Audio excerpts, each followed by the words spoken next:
From Moby Dick, Chapter 42, The Whiteness of the Whale. What the white whale was to Ahab has been hinted. What at times he was to me as yet remains unsaid.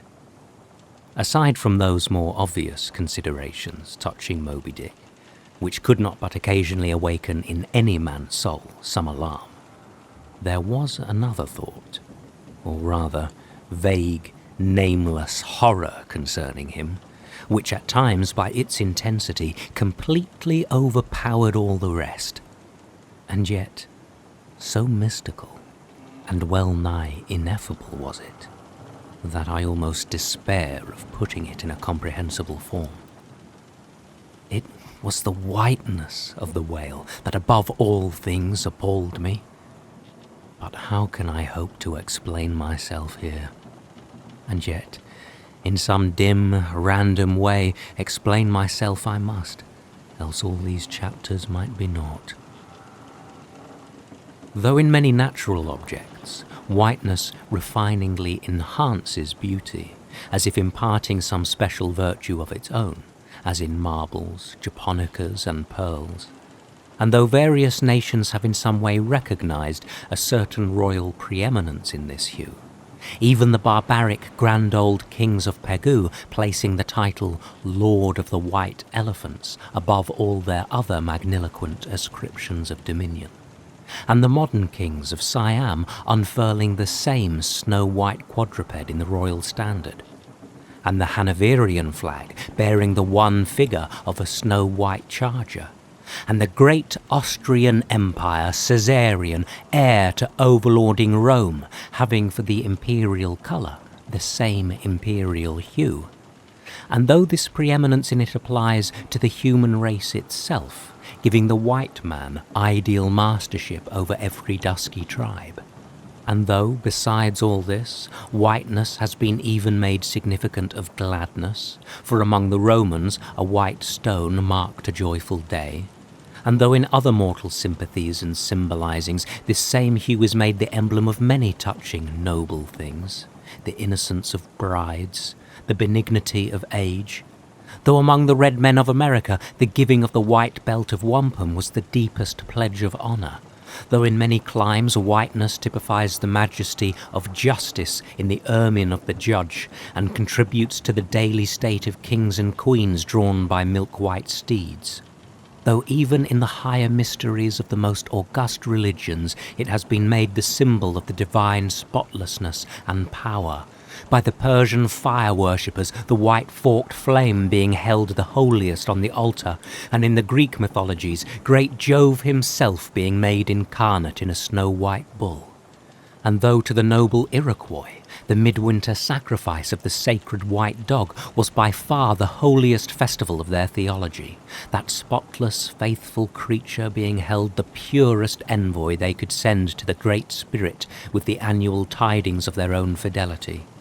And though directly from the Latin word for white, all Christian priests derive the name of one part of their sacred vesture, the alb or tunic worn beneath the cassock, and though among the holy pomps of the Romish faith white is specially employed in the celebration of the Passion of our Lord, though in the vision of St. John white robes are given to the redeemed, and the 24 elders stand clothed in white before the great white throne, and the Holy One that sitteth there white like wool, yet for all these accumulated associations with whatever is sweet and honourable and sublime, there yet lurks an elusive something in the innermost idea of this hue, which strikes more of panic to the soul than that redness which affrights in blood.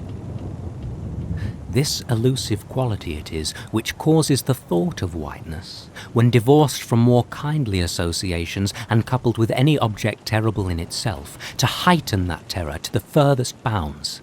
Witness the white bear of the poles, and the white shark of the tropics. What but their smooth, flaky whiteness makes them the transcendent horrors they are?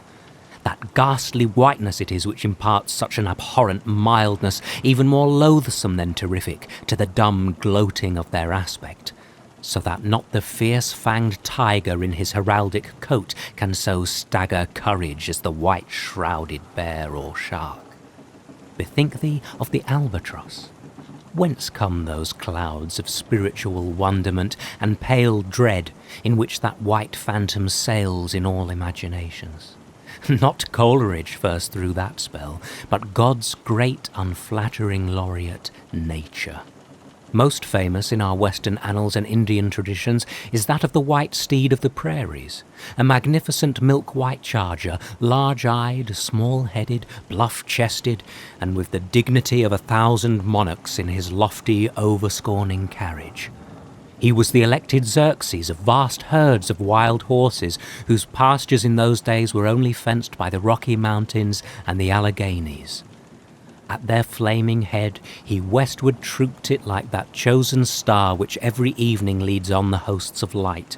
The flashing cascade of his mane, the curving comet of his tail, invested him with housings more resplendent than gold and silver beaters could have furnished him. A most imperial and archangelical apparition of that unfallen western world, which to the eyes of the old trappers and hunters revived the glories of those primeval times, when Adam walked majestic as a god, bluff-browed and fearless as this mighty steed. Whether marching amid his aides and marshals in the van of countless cohorts that endlessly streamed it over the plains like an Ohio, or whether with his circumambient subjects browsing all around at the horizon, the white steed gallopingly reviewed them with warm nostrils reddening through his cool milkiness. In whatever aspect he presented himself, always, to the bravest Indians, he was the object of trembling reverence and awe. Nor can it be questioned from what stands on legendary record of this noble horse that it was his spiritual whiteness chiefly which so clothed him with divineness, and that this divineness had that in it which, though commanding worship, at the same time enforced a certain nameless terror. But there are other instances where this whiteness loses all that accessory and strange glory which invests it in the white steed and albatross. What is it that in the albino man so peculiarly repels and often shocks the eye, as that sometimes he is loathed by his own kith and kin? It is that whiteness which invests him, a thing expressed by the name he bears. The albino is as well made as other men, has no substantive deformity, and yet this mere aspect of all-pervading whiteness makes him more strangely hideous than the ugliest abortion. Why should this be so? Nor in quite other aspects does nature in her least palpable but not the less malicious agencies fail to enlist among her forces this crowning attribute of the terrible. From its snowy aspect, the gauntleted ghost of the southern seas has been denominated the white squall. Nor in some historic instances has the art of human malice emitted so potent an auxiliary. How wildly it heightens the effect of that passage in Froissart, when masked in the snowy symbol of their faction, the desperate white hoods of Ghent murder their bailiff in the marketplace. Nor in some things does the common hereditary experience of all mankind fail to bear witness to the supernaturalism of this hue. It cannot well be doubted that the one visible quality in the aspect of the dead which most appalls the gazer is the marble pallor lingering there, as if indeed that pallor were as much like the badge of consternation in the other world as of mortal trepidation here. And from that pallor of the dead we borrow the expressive hue of the shroud in which we wrap them. Nor even in our superstitions do we fail to throw the same snowy mantle round our phantoms, all ghosts rising in a milk-white fog. Yea, while these terrors seize us, let us add that even the King of Terrors, when personified by the evangelist, rides on his pallid horse. Therefore, in his other moods, symbolize whatever grand or gracious thing he will by whiteness, no man can deny that in its profoundest idealized significance it calls up a peculiar apparition to the soul. But though without dissent this point be fixed, how is mortal man to account for it? To analyze it would seem impossible. Can we then, by the citation of some of those instances wherein this thing of whiteness, though for the time either wholly or in great part stripped of all direct associations calculated to impart to it aught fearful, but nevertheless is found to exert over us the same sorcery, however modified. Can we thus hope to light upon some chance clue to conduct us to the hidden cause we seek? Let us try. But in a matter like this, subtlety appeals to subtlety, and without imagination no man can follow another into these halls.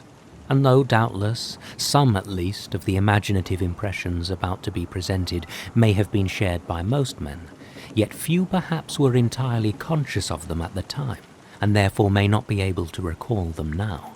Why, to the man of untutored ideality, who happens to be but loosely acquainted with the peculiar character of the day, does the bare mention of Whitsuntide marshal in the fancy such long, dreary, speechless processions of slow-pacing pilgrims, downcast and hooded with new-fallen snow? Or to the unread, unsophisticated Protestant of the Middle American states, why does the passing mention of a white friar or a white nun evoke such an eyeless statue in the soul? Or what is there, apart from the traditions of dungeoned warriors and kings, which will not wholly account for it, that makes the White Tower of London tell so much more strongly on the imagination of an untravelled American than those other storied structures, its neighbours, the Byward Tower, or even the Bloody? And those sublimer towers, the White Mountains of New Hampshire? Whence, in peculiar moods, comes that gigantic ghostliness over the soul at the bare mention of that name, while the thought of Virginia's Blue Ridge is full of a soft, dewy, distant dreaminess? Or why, irrespective of all latitudes and longitudes, does the name of the White Sea exert such a spectralness over the fancy, while that of the Yellow Sea lulls us with mortal thoughts of long, lacquered, mild afternoons on the waves, followed by the gaudiest and yet sleepiest of sunsets? Or, to choose a wholly unsubstantial instance, purely addressed to the fancy, why in reading the old fairy tales of Central Europe does the tall, pale man of the Hartz forests, whose changeless pallor unrustlingly glides through the green of the groves, why is this phantom more terrible than all the whooping imps of the Blocksberg? Nor is it altogether the remembrance of her cathedral-toppling earthquakes, nor the stampedes of her frantic seas, nor the tearlessness of arid skies that never rain, nor the sight of her wide field of leaning spires, wrenched copestones and crosses all adroop like canted yards of anchored fleets, and her suburban avenues of house walls lying over upon each other as a tossed pack of cards. It is not these things alone which make tearless Lima the strangest, saddest city thou canst see. For Lima has taken the white veil, and there is a higher horror in this whiteness of her woe. Old as Pizarro, this whiteness keeps her ruins forever new, admits not the cheerful greenness of complete decay, spreads over her broken ramparts the rigid pallor of an apoplexy that fixes its own distortions. I know that to the common apprehension, this phenomenon of whiteness is not confessed to be the prime agent in exaggerating the terror of objects otherwise terrible, nor to the unimaginative mind is there aught of terror in those appearances whose awfulness to another mind almost solely consists in this one phenomenon, especially when exhibited under any form at all approaching to muteness or universality. What I mean by these two statements may perhaps be respectively elucidated by the following examples. First, the mariner, when drawing nigh the coasts of foreign lands, if by night he hear the roar of breakers, starts to vigilance, and feels just enough of trepidation to sharpen all his faculties. But, under precisely similar circumstances, let him be called from his hammock to view his ship sailing through a midnight sea of milky whiteness, as if from encircling headlands shoals of combed white bears were swimming round him. Then he feels a silent, superstitious dread. The shrouded phantom of the whitened waters is horrible to him as a real ghost. In vain the lead assures him he is still off soundings. Heart and helm they both go down. He never rests till blue water is under him again. Yet Where is the mariner who will tell thee, Sir, it was not so much the fear of striking hidden rocks, as the fear of that hideous whiteness that so stirred me? Second, to the native Indian of Peru, the continual sight of the snow-howdered Andes conveys naught of dread, except perhaps in the mere fancying of the eternal frosted desolateness reigning at such vast altitudes, and the natural conceit of what a fearfulness it would be to lose oneself in such inhuman solitudes. Much the same is it with the backwoodsman of the West, who with comparative indifference views an unbounded prairie sheeted with driven snow, no shadow of tree or twig to break the fixed trance of whiteness. Not so the sailor, beholding the scenery of the Antarctic seas, where at times by some infernal trick of legerdemain in the powers of frost and air, he, shivering and half shipwrecked, instead of rainbows speaking hope and solace to his misery, views what seems a boundless churchyard grinning upon him, with its lean ice monuments and splintered crosses. But, thou sayest, methinks that white-lead chapter about whiteness is but a white flag hung out from a craven soul. Thou surrenderest to a hypo, Ishmael. Tell me, why this strong young colt, foaled in some peaceful valley of Vermont, far removed from all beasts of prey, why is it that upon the sunniest day, if you but shake a fresh buffalo robe behind him, so that he cannot even see it, but only smells its wild animal muskiness, why will he start, snort, and with bursting eyes paw the ground in frenzies of affright? There is no remembrance in him of any gorings of wild creatures in his green northern home, so that the strange muskiness he smells cannot recall to him anything associated with the experience of former perils. For what knows he, this New England colt, of the black bisons of distant Oregon? No, but here thou beholdest, even in a dumb brute, the instinct of the knowledge of the demonism in the world.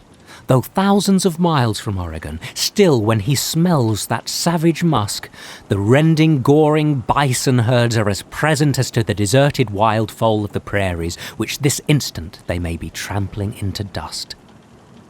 Thus, then, the muffled rollings of a milky sea, the bleak rustlings of the festooned frosts of mountains, the desolate shiftings of the windrowed snows of prairies, all these to Ishmael are as the shaking of that buffalo robe to the frightened colt, though neither knows where lie the nameless things of which the mystic sign gives forth such hints, yet with me as with the colt, somewhere those things must exist. Though in many of its aspects this visible world seems formed in love, the invisible spheres were formed in fright. But not yet have we solved the incantation of this whiteness, and learned why it appeals with such power to the soul. And more strange and far more portentous, why, as we have seen, it is at once the most meaning symbol of spiritual things, nay, the very veil of the Christian's deity, and yet should be as it is, the intensifying agent in things the most appalling to mankind. Is it that by its indefiniteness it shadows forth the heartless voids and immensities of the universe, and thus stabs us from behind with the thought of annihilation when beholding the white depths of the Milky Way? Or is it that, as in essence whiteness is not so much a colour as the visible absence of colour, and at the same time the concrete of all colours? Is it for these reasons that there is such a dumb blankness full of meaning in a wide landscape of snows? A colourless all-colour of atheism from which we shrink.